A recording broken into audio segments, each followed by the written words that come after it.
Oh, well, the English Premier League and all the leagues in the world would take a backbench as the international break come forward. Welcome. This is another edition of Hotsports, the longest running independent sports show on Nigerian television. My name is Babajide Guerrero. So how about you go into that kitchen of yours or probably grab a snack or two and, of course, a cup of tea because it's going to be very, very juicy and hot at the same time.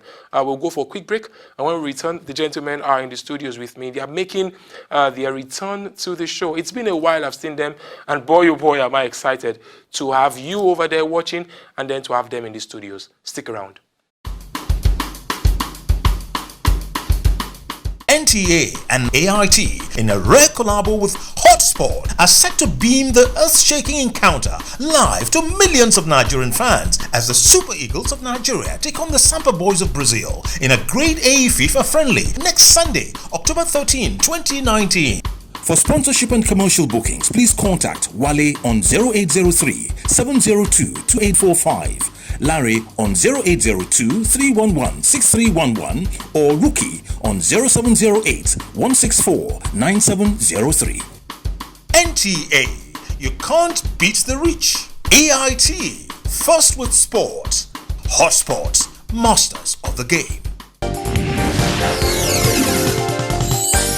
And we are back. If you're just joining us, come on, you've not missed anything because we're just going to go right into it now. I like to call him Swazi. I don't know why, but his name is Swara. Swara, good morning. How are you? Yeah, it's a pleasure to be here. Good morning. It's good to see you, man. Baba, you don't fat.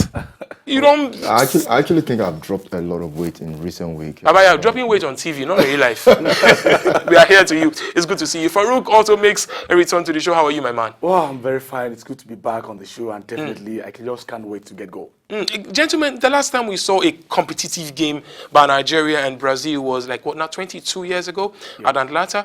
But the good thing is this particular tomorrow, 13th of October, we will see Nigeria file out at the Singapore Stadium against Brazil. It's a friendly. Some people really don't read a lot of meaning to it, but again, it's a top friendly for us.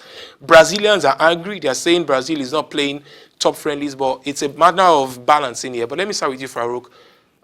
Good friendly to go for Nigeria to also prepare for the Nations Cup qualifiers. Of course, definitely. Any time Brazil are the best team in the world, you know, by standard, by a pedigree, by the number of trophies they have won, and definitely football is a culture in Brazil. And when you get to play against them, it does not happen all the time. You mentioned it the last time we played against them competitively was back then in 1996. I was still in secondary school then, and I can still remember that match vividly. It was still like a paint that will never leave you anytime soon. So getting an opportunity to play against them, we should take absolutely, you know, the best opportunity from it because it's going to get us ready for the Nations Cup. We get to see world-class players that we see all the time in the English Premier League, then test themselves out. But one thing I like the most is the blend of players that I've got at this point in time. Very young players. The coach is looking inwardly and they're bringing in anybody that has business with the team, not just anybody from anywhere. And I just want to see the new players that are just integrating the team, how they will fare against Brazil. We're looking forward to that, really. I mean, and of course, Suarez. His name is Swara, but allow me to call him Swazi, okay? Swazi, you'll be thinking to yourself, we've got some exciting talents coming through the ranks. In fact, Nigerians will, Nigeria, some would feel deserve to have Tammy Abraham in the folks, but we're not even looking that way anymore because there's an Osimhen, there's a Bonaventure. It looks like a crop of players that could do what? Is this a new golden generation? Well, as a matter of fact, I think these boys are pretty much opportune to be testing their might against the bigger boys at this very younger age, which is going to give them plenty of experience way beyond, you know, the number of games they have played because, you know, you're just coming up into the Super Eagles and you're playing the almighty Brazil, who are in very tip-top shape at this point in time, the Firmino, the Neymar and the likes. And you have to give credit to the NFF for bringing this kind of friendly. Osimhen will have an opportunity to go head-to-head with the very top defenders in the world. And of course, you mentioned the fact that we're bringing in some new guys.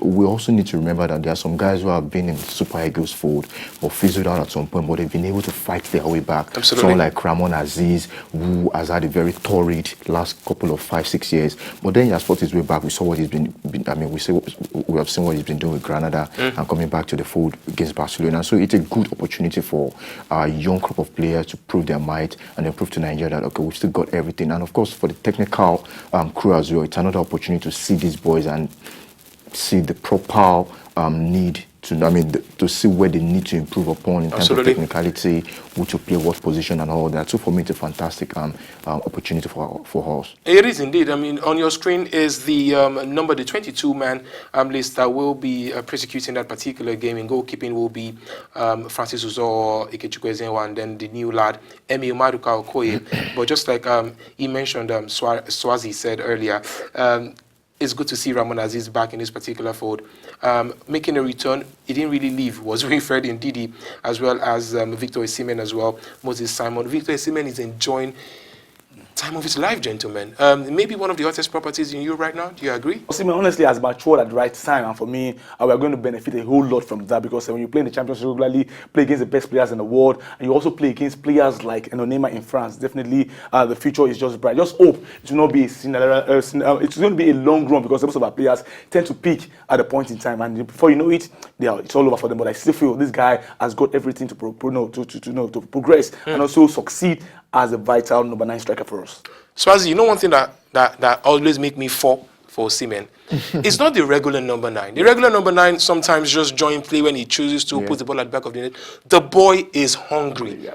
He wants to play football. He doesn't know friendlies. And I like that kind of player. And it's been a while we've seen a player like that, apart from Nigerian. I'm talking about a player who is selfless, who just wants to play. If you don't give me the ball, I want to work for the team, and it's a good way to go. That is when we talk about regular progression, when he keeps going, a steady progression. We've seen this guy from the youth ranks. We know what he's capable of doing. He scored plenty of goals when he was still at on the 17, on the 20, and now that he's scoring the goals for Lille, it shouldn't be a lot of surprise for us. It's an abundance of talent, and he's been able to have people who handled his career properly and shown him the right way. We can't speak of the same for Kelechi Iheanacho, who a lot of people still talk about. All of this has to go with the managerial aspect of every athlete's career, and we must give kudos to whoever is handling his career. And one thing, you talked about hunger. Osimhen is the kind of guy that will give you goals in every way. He scores with his head, he scores with everybody, he runs around, he want to give you options. We want to make you understand that even if I'm not playing as a 9, I can come from the wings, I can come from the side, I can even support the team from the middle of the park. So for me, he's a perfect player we need at this point in time. And he's young, he's vibrant. That's what the Super Eagles need right now going forward. I mean, we cannot overflog this particular issue of Nigerian, of course, Super Eagles, because remember that if at all you want to chill, sit back, relax, and enjoy that particular game, this is the right place to be, as NTA and AIT, in collaboration with Hotsports, will be bringing you that particular game live to your screen. So yes, go Super Eagles, soar high, Eagles soar. But Falcons are also supposed to soar, gentlemen. But these ones, their wings were clean. Their wings, I beg your pardon, were clipped. Back to back. We are not going to the Olympics. It was a time bomb, waiting to explode, and the time it exploded, we were not ready for it, because people at Agege Stadium were shocked, and the reaction from that game, it still, it still has me, not happy, because at that point I was almost close to tears. That we struggled against teams like Ghana in the past, Cameroon, I understand, South Africa, I understand, but Cote d'Ivoire, never in my life of watching football would I feel that they will stop us from going to the Olympics. And this is a time where the NFF are not in, the unity amongst them. It's not, visible for us to see. Look at what happened to the coach Mozenebi. Just left his job without any kind of official statement from the NFF, and this is what we get once you don't prepare for the games very well. Danjuma 2013, he failed to qualify for us, and now again, I will not completely blame him for this, because the problem was neither his or even the players. It was originally from the NFF. I disagree with you to some point. Yes, the NFF has got a lot of blame in this, but then Chris Danjuma himself has not covered himself in glory, because I don't understand when we don't have Denebi to be the manager of the team for unknown reason, because I think the entire nation is still blank as what has happened between Thomas Denebi and the NFF. But Chris Danjuma has an opportunity one more time to rewrite the wrong he did a couple of years back. But then he got the job probably on the interim, I don't know, whatever agreement they had. And then the first thing you're doing is changing the captainship band of the team. It brings a lot of rancor into a side that is needing stability. But moving on from all of those, congratulations is in order for, I don't like this appellation, our own, but permit me to use it, our own Israel Adesanya, at the UFC. I'm a fan, I'm a big fan, thank God you guys are on my WhatsApp. You see how I was absolutely crazed when he won that particular, middleweight championship. But it's a good way to see that if it's a Nigerian that did something XYZ somewhere, the world is always, oh, Nigerian this. But yeah, so this is it, world. Nigerian is Israel Adesanya. So congratulations to him, right, guys? Yeah, I think we have to give... Are you a fan of USFN? Of course I am. Before I go and say a big fan. Okay, good. It's good. Both of you have confirmed. I want to chase out of the studio. You said you're a big fan of him. I'm the biggest fan of Israel Adesanya. Oh, okay, that works. You just have to give plenty of credit to Israel Adesanya. It's not just about the fight. It brings a lot of entertainment. Absolutely. You need to see the way he introduced himself to the ring on that day. You have to say he's brimming of confidence. Absolutely. He knows for sure he's winning this, and he didn't just waste all the time. As a matter of fact, I think they didn't even make the fans enjoy their money, because in the second round, all of it is over. And absolutely. You just have to give him the credit. The way he went about it, he took the punch, he took the couple of punches he can, monster, and then in the hand, he just needed to land that very vital one, and he did it on Whittaker. What do you know? The man is done. The man was surprised. Absolutely. Even when they were going to announce the winner, he was still feeling like he was going to win. But yeah, we know Israel is done. So we have to give him the credit. Yeah. He doesn't have the size. He doesn't have the body. As a matter of fact, you wonder how he gets to that level. You wonder how he wins his opponent. But being very, very technical. Absolutely. Being very, very, good up there. He knows where to hit you right, and he does it in the best way he can. So congratulations to Adesanya. Congratulations to Nigeria. If somebody should listen to Suara for the first time, you just think Suara was a former boxer or MMA. He was just there giving us the insight and all. But that just shows you the quality of followership, that this man has enjoyed. And of course, gentlemen, Ese Brume. I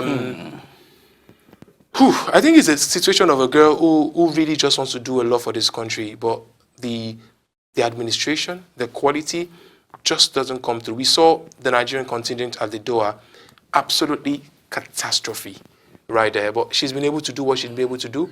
A tree doesn't make a forest, but she's shown that she's a good branch in that tree, gentlemen. Well, I've always said this time and time again that it's not as if we don't have the quality here in the country. The problem, like you mentioned, are those running Nigerian athletics or Nigerian sports, so to speak. But at the end of the day, she was able to do the needful. In fact, she almost won the gold, if not for the last leap of the German. And for me, I will have to give her credit for what she has been able to achieve so far, so good. But we don't prepare very well for a tournament like this. Next year is going to be Tokyo 2020 Olympics out there in Japan. Have we done the needful for us to prepare very well? At this point, correcting our errors, we need to set the priority right. Go into universities, go into college of educations, go into these tertiary institutions. There are athletes there who are representing their schools at the Nuga Games, at different levels, tertiary competition. We can always go there to, bridge the gap of going down the route and then just maybe at the middle level and then taking off from there, because that is what they do over there. You go to the US, their intercollegiate competition are like the Olympics of this world, how serious they take it. And that is why it's never difficult for them, year in, year out, to always discover talent. It won't shock you that in the last 6 Olympics, the United States have been the overall winner 5 times of the last 6 editions, because they take it extremely serious at that very level. So let us go in there and treat it rightly. This way, we can get it right. That's the way to go, absolutely. And of course, huge congratulations to Ese Brume right there on your screen. That's the second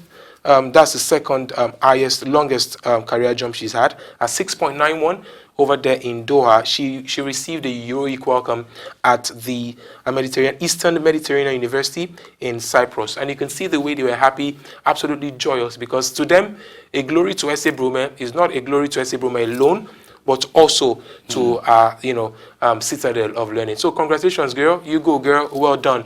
We only hope and pray that this country would produce more of you, and of course celebrate them when they come through the ranks.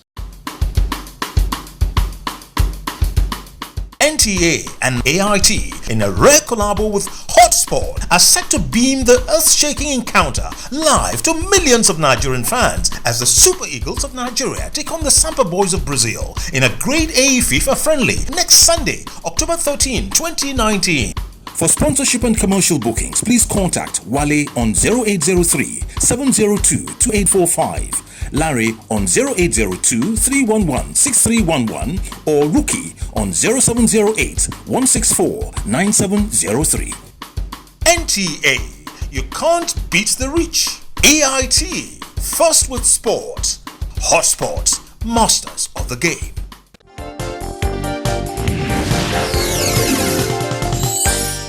So we need you to please whip out your phones. It's time to send us messages. Tell us what exactly is on your mind as regards this particular topic.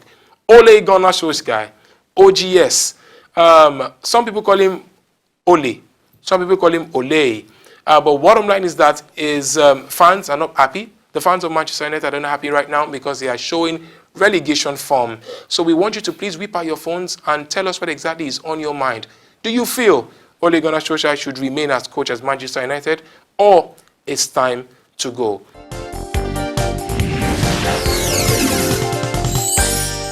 You look at the crisis at United. Do you want to say that it is Ole's fault? Did he created it? Absolutely not. He's here for a job. He's here, to try and correct the mistakes of 3 previous coaches, including Sir Alex Ferguson exit, which I still feel has a K-leg in there. So for me, Ole deserves his time. He should still be United manager. I haven't seen a manager who had a longer preseason than Ole has had. He's been there before the end of last season, which should be the beginning of his own preseason. He had the normal preseason, and lo and behold, the season has started properly and it's still the same record. Bigger managers have gone. Louis van Gaal has gone. Jose Mourinho has gone. Haven't recorded poor records.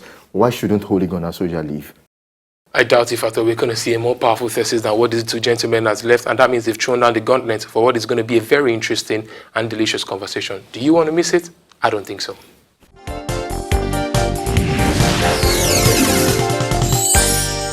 Well, honestly, it's a very, very simple question. Yes, results are not coming in the way you like it as a United fan. But the truth is, can there be room for improvement?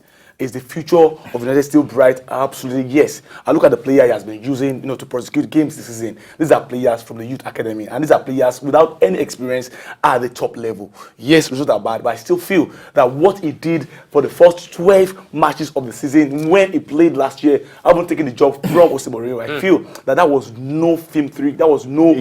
When you talk about player coming from the youth ranks, when you talk about players who are not strong enough, Tottenham Hotspur went all the way to the finals of the Champions League last season without buying a single player. And what is wrong with the Tottenham Hotspur now? No, we're not talking about this season. We're talking about teams that have achieved without even expending at all. But you're talking about Ole, who said, okay, I want a very strong defender. The way it is now, you are going against yourself. This is a team that didn't spend a dime last year. Yes. They went all the way to the final. Yes. Now, they've got about 3-4 players now. And they're having a lot of problems. How much more? The problem Tottenham Hotspur. Yes, the crises are very visible. It's not a case of the player. It's an internal issue. But the truth, gentlemen, the grass. Gentlemen, I like where the conversation is going, but again, I also want to hear you. I'm sure the viewers also want to hear you. So let's just take it a step at a time. But regardless of this, one of the biggest trends this last week on Twitter is Ole out.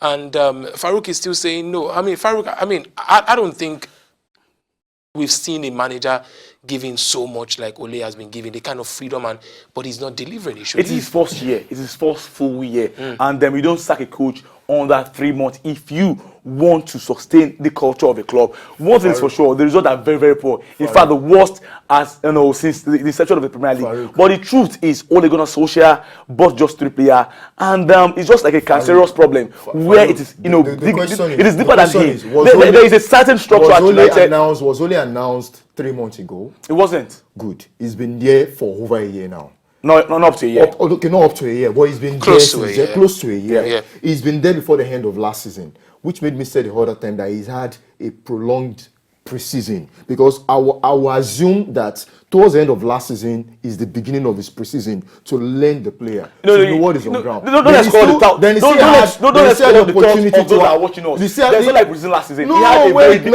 form. He came in, he had a very good result. He was given the job as the manager of United for this when he started, he had a very good result. Of course. So what has happened? What has changed? I was going to ask that. What tilted? What changed? Well, I was announced the manager in the head. So what has changed between then and now? He inherited a club, a players owned by a former manager who was struggling with the unity. But he went unbeaten for a long period. Of course, he did. Yes. They call it, probably a managerial, probably a new manager coming to the new environment. But now it's obvious to him that a lot of things needs to be done. What is obvious right now is that the reality is dawning on the whole of Manchester fraternity that the man is not good enough for the job. Do you It's as simple as that. If Jose Mourinho struggle with the same set of players, do you think Ole will not struggle with No, that? Jose I think the Mourinho's problem at problem United is beyond Ole Gunnar Solskjaer. If you want to Gentlemen, sort that problem right about now, You know, thing is, you want to as we're having this conversation, something just came to my mind. He just said something about Ole not being good enough for the United job. But I would ask you this, Farouk, and maybe we can debate about that. Was there a jump? Was the jump too much for Ole at the time? For Mulder, Cardiff, and then not Aston Villa, not Huddersfield. It was Manchester United. Was that a significant jump? we Is can it a begin jump to he cannot mention reach? clubs or coaches that didn't have any experience, Okay. and they made it as a big time coach. Pep never had any experience anywhere in the world. He was at Barcelona. He won the first 6 cup available to him. Jose Mourinho as well at Yes. Porto. And Won that's the the Super Cup, and that's won the- the and Europa that's the Cup, more reason why won the he should Champions go. League. Because Yes, I'll Ole. give you another example, which is These Frank, are which is different Frank proportions Lampard. entirely. Frank Which is Lampard. Lampard all the way from What has he won? nothing to Derby County, and then from Derby County to a Chelsea side that is in a very big turmoil. He came in there. Yes, the first few weeks looks very, very rough, but in the end, he's been able to show towards that he has the capability. These same Lampard played even against when Ole Gunnar results, Solskjaer in his first even match, when he results, defeated Lampard 4 goals to nothing. my problem Yes. with my problem with Ole is that we are not saying give the results. Let us see something that can translate to results. That is what Lampard did. That is exactly Lampard did not what deliver in the first couple of weeks, but we can see that over time, play is beginning to turn into results. That is what Ole should be doing. Then you guys should be patient with Ole as well. No, The problem at United is more than that of Chelsea. Chelsea had no problem coming into the new season. United problems are obvious. In the last 6 years, things are not going the same way. I don't want to agree United does not have the right caliber of player. Do they? It is what you. Do they? It is what. Would you win the league Wait, with Titus It is Jones? what you've. Would you win the It is league what you have with turned Mason those Greenwood? players into.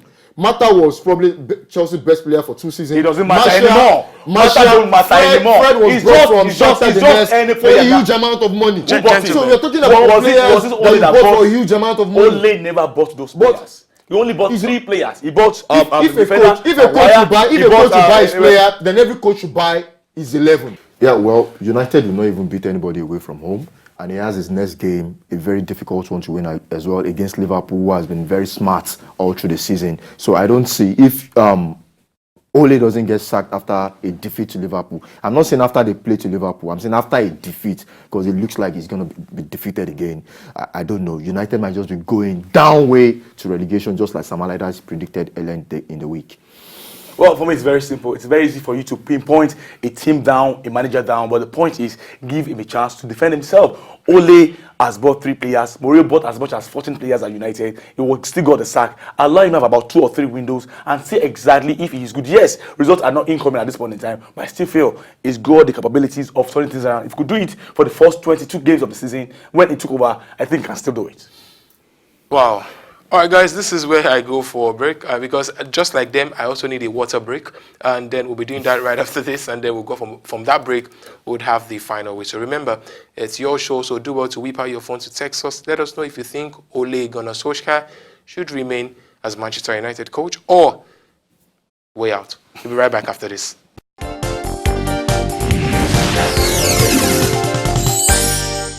It's been an absolutely beautiful conversation so far. If you've missed it, I'm wondering where in the world have you been? But do well to follow this particular conversation on all our YouTube platforms, all our social media platforms, especially YouTube. And you can do well by following us on social media and subscribing to our channel right there on your screen. Wow. This is my final whistle. Remember, the topic was whether or not should Ole Gunnar Solskjaer leave Manchester United? Should he be sacked or should he stay, and continue his job? I like to swing a little bit to Farouk, who believes that it's a project, it's a phase, it's a development project. We have to also go forward and move forward. Rome, like they eternally say, wasn't built in a day. Yes. But again, I also like to swing my pendulum to the side of Swara here, who feels that this man has had a long time to have an overview, have an holistic view, and see where the problem is. Everything is wanted is gotten. Why is he not delivering? But, as usual, the thought of this gentleman counts for everything, but so does your own thoughts. What exactly is on your mind? What do you think? After you bring out your phone, text us. Please, I beckon on you, do not call because the person who is in charge of that phone is particularly not always happy. And then the anger is always on me. All right, guys, but hey, in all fairness, please do not call. We want you to send us a text message, or better still, go to our YouTube section and leave your message and comment in there.